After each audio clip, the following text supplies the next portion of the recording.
Hello everyone, welcome back to सरकारी job जी के चैनल। बच्चों, आज हम इंडियन पॉलिटी के क्वेश्चंस को डिस्कस करेंगे। इसमें जो क्वेश्चंस हैं आईएएस प्री के एग्ज़ाम के क्वेश्चंस हैं और यूपीएससी के क्वेश्चंस हैं। ठीक है, आपको लास्ट तक वीडियो में बने रहना। आप खुद देख लेना कि आईएएस में भी किस टाइप के क्वेश्चन पूछे जाते हैं और एसएससी में भी किस टाइप के क्वेश्चन पूछे जाते हैं। तो फर्स्ट क्वेश्चन है, स्वतंत्र भारत में राज्यसभा की पहली बैठक किस वर्ष हुई थी? इसका राइट ऑप्शन होगा 1952 में। राज्यसभा की पहली बैठक हुई थी 1952 में। नेक्स्ट क्वेश्चन, स्पीड थोड़ी फास्ट रहेगी बच्चों, और जहाँ समझाने की बात होगी मैं वहाँ पर आपको समझाऊंगी। निम्नलिखित में से कौन सा राज्यसभा का अध्यक्ष होता है? राज्यसभा का जो अध्यक्ष होता है वो होता है बच्चों भारत का उपराष्ट्रपति। जो भारत का उपराष्ट्रपति होता है वो क्या होता है? राज्यसभा का अध्यक्ष होता है। नेक्स्ट क्वेश्चन, क्वेश्चन नंबर 3 है, मौलिक अधिकारों के संबंध में निम्नलिखित में से कौन सा कथन सत्य है? सत्य पूछा है मौलिक अधिकारों के बारे में। उन्हें निलंबित नहीं किया जा सकता है। बी ऑप्शन है, उन्हें राष्ट्रपति की इच्छा पर निलंबित किया जा सकता है। सी ऑप्शन है, उन्हें प्रधानमंत्री के आदेश पर निलंबित किया जा सकता है। निलंबित का मतलब है सस्पेंड। और डी ऑप्शन है, आपातकाल के दौरान उन्हें निलंबित किया जा सकता है। ओनली इमरजेंसी के टाइम पर, जब देश में इमरजेंसी लगती है, आपातकाल लगता है, उस टाइम पर जो हमारे फंडामेंटल राइट होते हैं, जो हमारे मौलिक अधिकार होते हैं, उन्हें क्या किया जा सकता है? निलंबित किया जा सकता है। तो इसका जो करेक्ट आंसर होगा वो होगा डी। ठीक है, नेक्स्ट क्वेश्चन, क्वेश्चन नंबर 4 है, राज्य के नीति निर्देशक तत्वों को किस देश के संविधान से लिया गया है? जो नीति निर्देशक तत्व है वो किस कंट्री से लिए गए हैं?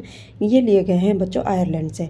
ठीक है, और ये पूछा जाता है नीति निर्देशक तत्व किस अनुच्छेद में है? तो अनुच्छेद आर्टिकल 36 से 51 तक, सारे आर्टिकल 36 से 36, 36, 37, 38, 39, 40, 41 ऐसे 51 तक क्या है? राज्य के नीति निर्देशक तत्वों के बारे में बताया गया है। तो अनुच्छेद 36 से 31 तक किसके बारे में बताते हैं?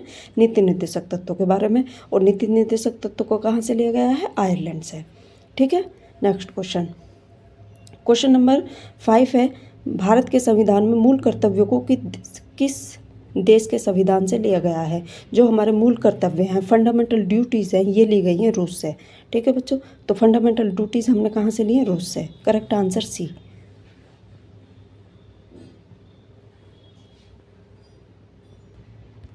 क्वेश्चन नंबर 6 है, क्वेश्चन नंबर 6, 6 से 14 वर्ष के बच्चों को अनिवार्य शिक्षा दिलाने वाला संविधान संशोधन अधिनियम कौन सा था? तो ये था 86 हुआ। करेक्ट आंसर सी है इसका। ठीक है,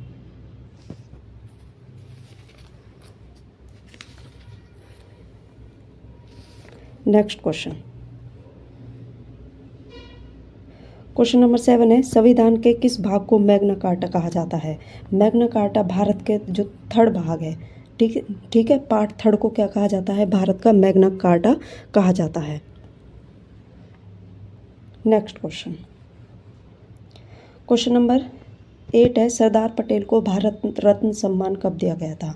तो ये दिया गया था, ऑप्शन से 1985, 1976, 1991 या कभी नहीं। नहीं बच्चों, कभी नहीं दिया, मतलब ये डी ऑप्शन है, ये तो बिल्कुल ही गलत हो जाएगा। उन्हें एग्जैक्ट दिया गया था 1990 में, मरणोपरांत। ठीक है, मरणोपरांत उन्हें क्या दिया गया था? मरणोपरांत उन्हें भारत रत्न दिया गया था। तो इसका जो करेक्ट आंसर हो जाएगा ऑप्शन के अकॉर्डिंग, तो हम 1991 लगाएंगे। ठीक है, correct answer C. Next question, question number 9 है, भारत के संविधान के किस अनुच्छेद के अंतर्गत निजता का अधिकार संरक्षित है? मतलब राइट टू प्राइवेसी कौन से अनुच्छेद में बताई गई है? तो ये अनुच्छेद 21 है। ये हमें क्या देता है? Right to privacy. हर इंसान का अपनी निजता का अधिकार है। तो अनुच्छेद 21 क्या बताता है? Right to privacy. Next question, question number 10 है, भारत के संविधान का कौन सा अनुच्छेद अपनी पसंद के व्यक्ति से विवाह करने की किसी व्यक्ति के अधिकार को संरक्षण देता है? कि अपनी पसंद से जो व्यक्ति किसी से भी शादी कर सकता है, तो उसकी क्या होती है? उसका संरक्षण किया जाता है, उसे पुलिस प्रोटेक्शन भी दी जाती है। ये सारा क्या है? उसे फंडामेंटल राइट है उसका। और ये किस अनुच्छेद के अंदर? ये जो अभी मैंने बताया राइट टू प्राइवेसी, ये उसका निजता का अधिकार है। तो करेक्ट आंसर भी हो जाएगा। तो अनुच्छेद 21। क्वेश्चन नंबर 21 है,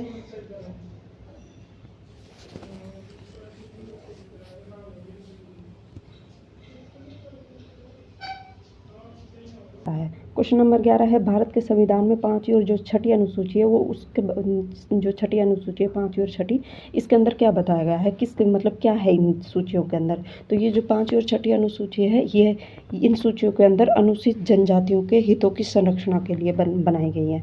टोटल कितनी अनुसूचियाँ हैं, 12 अनुसूचियाँ हैं, आपको याद रखना है। ठीक है, तो 12 अनुसूचियाँ हैं और जो 5वीं और 6ठी है ये क्या है, SC और ST के संरक्षण के बारे में बताती है। नेक्स्ट क्वेश्चन, क्वेश्चन नंबर 12 है, भारत के संविधान की निम्नलिखित में से कौन सी एक अनुसूची है, अभी 12 जो अनुसूचियां हैं, है ना, टोटल संविधान 12 अनुसूचियां, तो उनमें से कौन सी अनुसूची है जो दल बदल विरोध के विषय के बारे में बताती है। तो जो 10वीं अनुसूची है वो दल बदल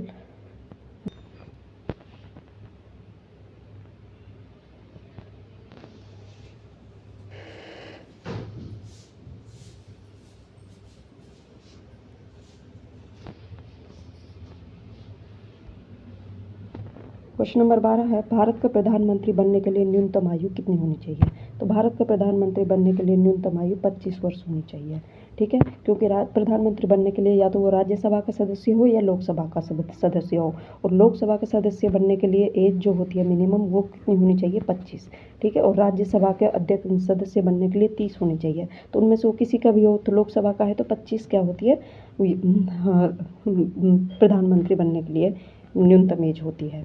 तो करेक्ट आंसर भी हो जाएगा। ठीक है बच्चों, लाइक शेयर सब्सक्राइब जरूर करना। इसमें जो क्वेश्चन है IAS प्री के एग्जाम के क्वेश्चन है और SSC के एग्जाम के क्वेश्चन है। ठीक है बच्चों, लाइक शेयर सब्सक्राइब जरूर करना। Thank you.